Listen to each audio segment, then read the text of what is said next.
Have you ever wondered why so many children labeled as gifted end up feeling isolated, misunderstood, and struggling to find their place in adulthood? Perhaps you were that child, the one who could grasp complex concepts before your peers, who was always told how special and smart you were, yet somehow felt fundamentally disconnected from others.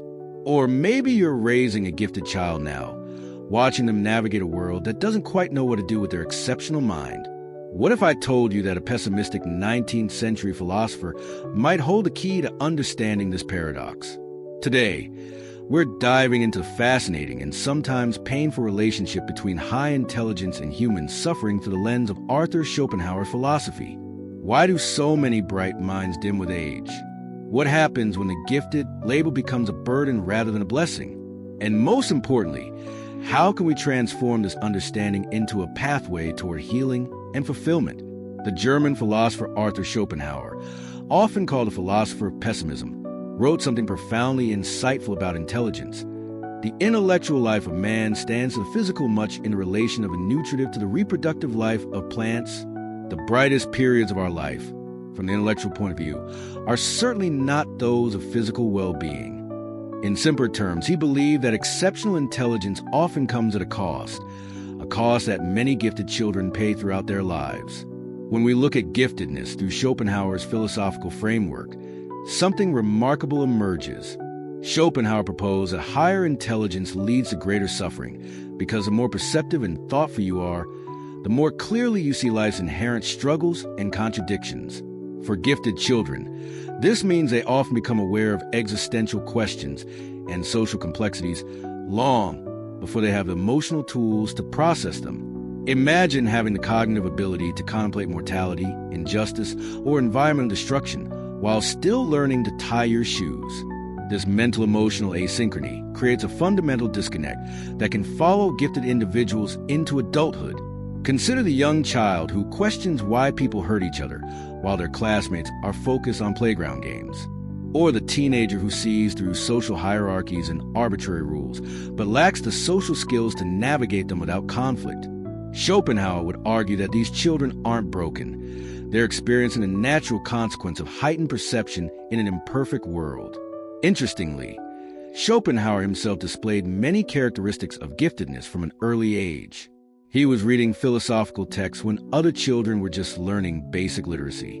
And despite his intellectual prowess, or perhaps because of it, he struggled with relationships throughout his life, often feeling fundamentally alienated from others.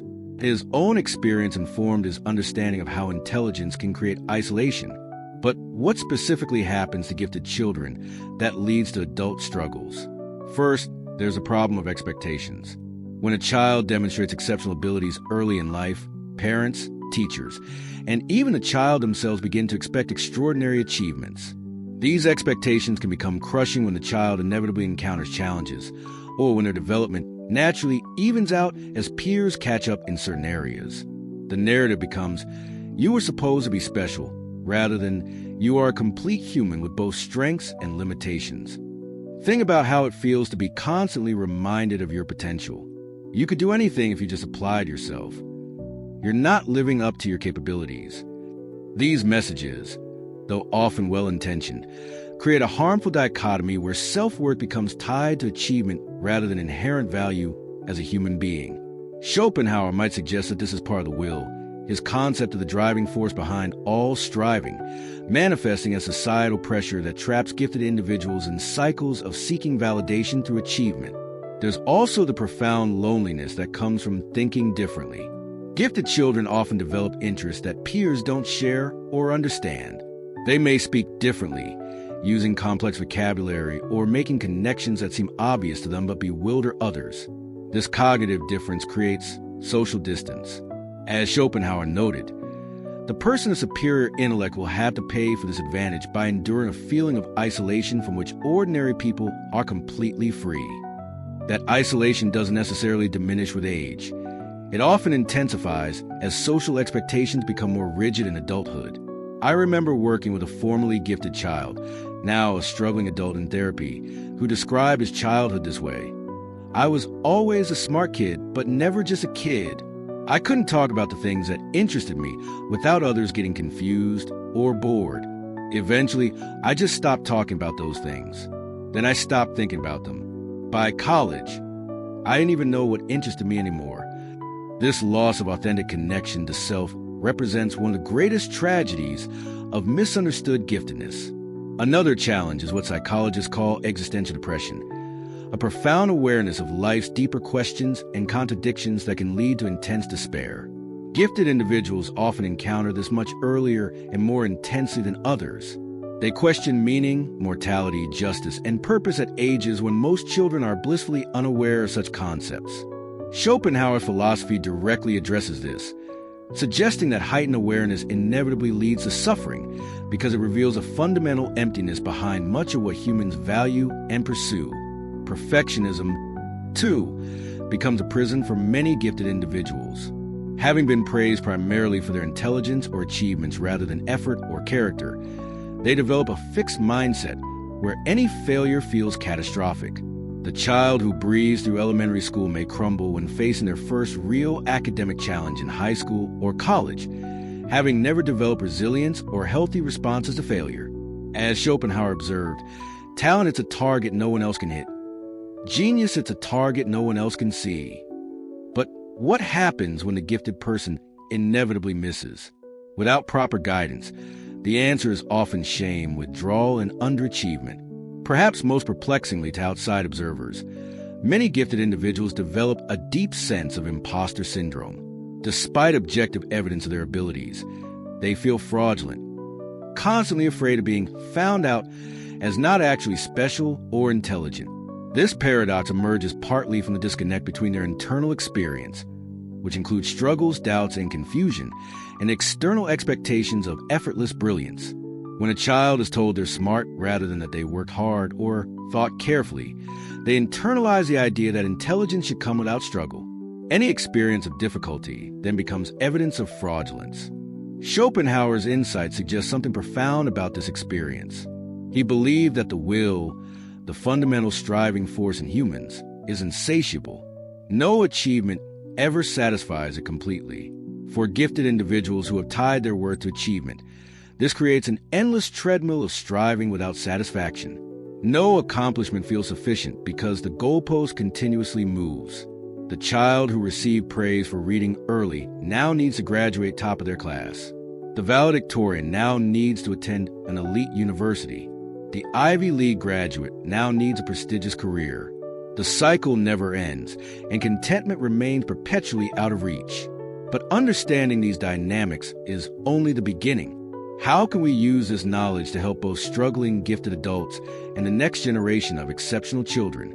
Schopenhauer, despite his pessimism, offers some guidance.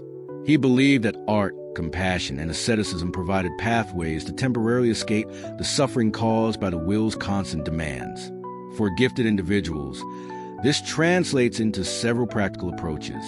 First, we must recognize that giftedness isn't simply high achievement or intelligence. It's a qualitatively different way of experiencing the world. This recognition alone can be healing. If you were that gifted child who now struggles as an adult, understanding that your difficulties aren't personal failings, but rather predictable outcomes of mismatch between your cognitive style and typical social environments can be profound. You weren't broken. You were trying to fit a square peg into a round hole. Second, we need to reframe our understanding of success.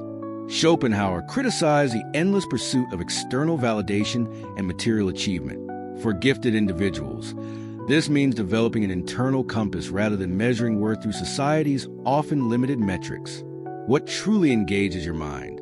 What problems feel meaningful to solve? What kinds of expression bring you joy? These questions lead toward authentic fulfillment rather than achievement for achievement's sake. For parents and educators working with gifted children, this means praising effort, curiosity, and character rather than intelligence or outcomes. It means helping children develop emotional intelligence alongside cognitive abilities.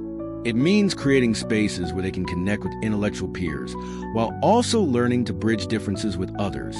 Most importantly, it means allowing gifted children to be children, to play, make mistakes, and develop at their own pace without the burden of being special. Schopenhauer's concept of compassion also offers guidance. He believed that recognizing our shared suffering creates connection and meaning. For gifted individuals who often feel fundamentally different, cultivating compassion, both for others and themselves, can be transformative.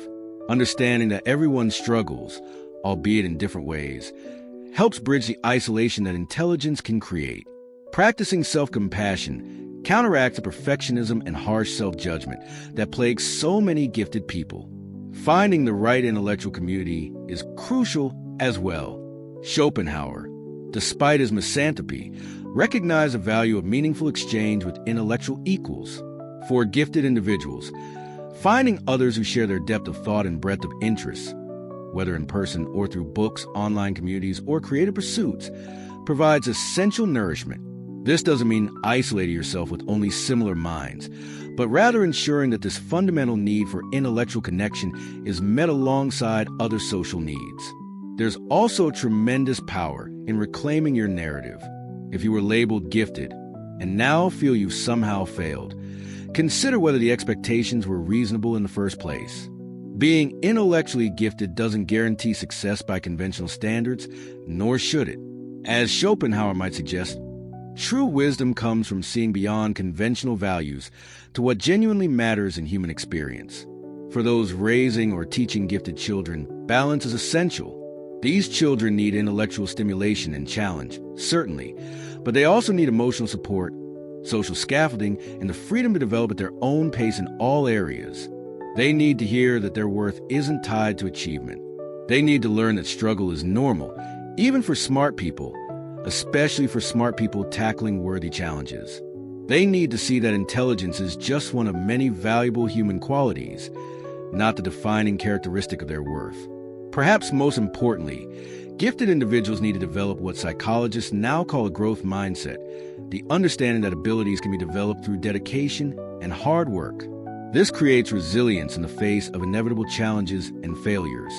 Schopenhauer might not have had this terminology, but his philosophy acknowledges that wisdom comes through experience and suffering, not innate brilliance alone. Let me offer a practical exercise that might help if you identify with this struggle. Take some time to write about your relationship with your own intelligence. When did you first become aware of being different intellectually? What messages did you receive about your intelligence growing up? How has this shaped your self-concept and choices? Writing about these experiences can help externalize them, allow you to see patterns, and begin reframing your narrative.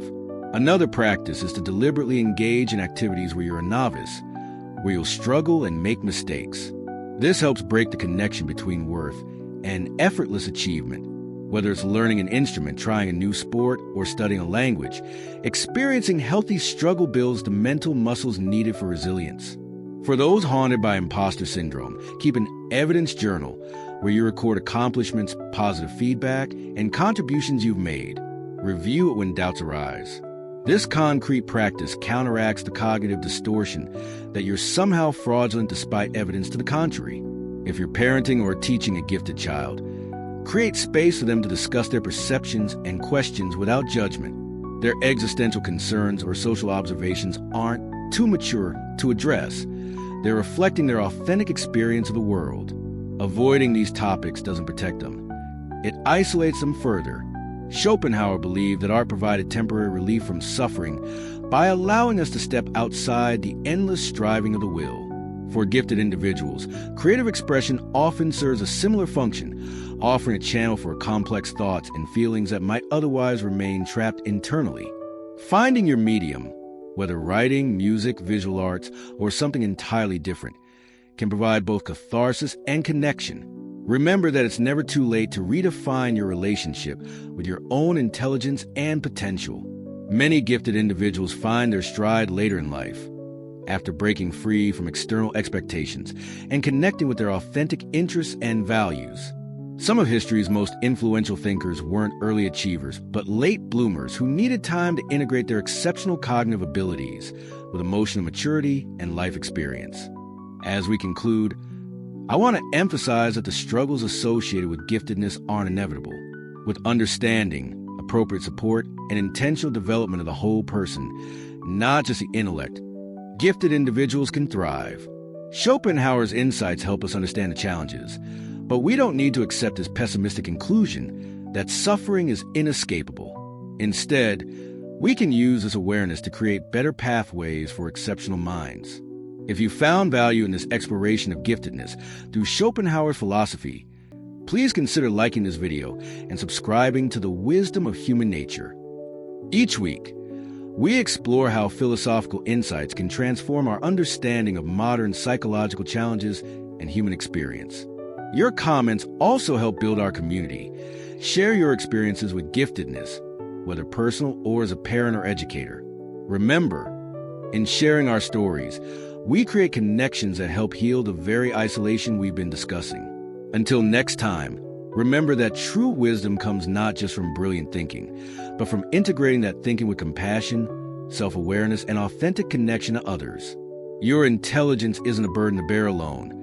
It's a gift to be shared within a community that values and understands its unique qualities and challenges.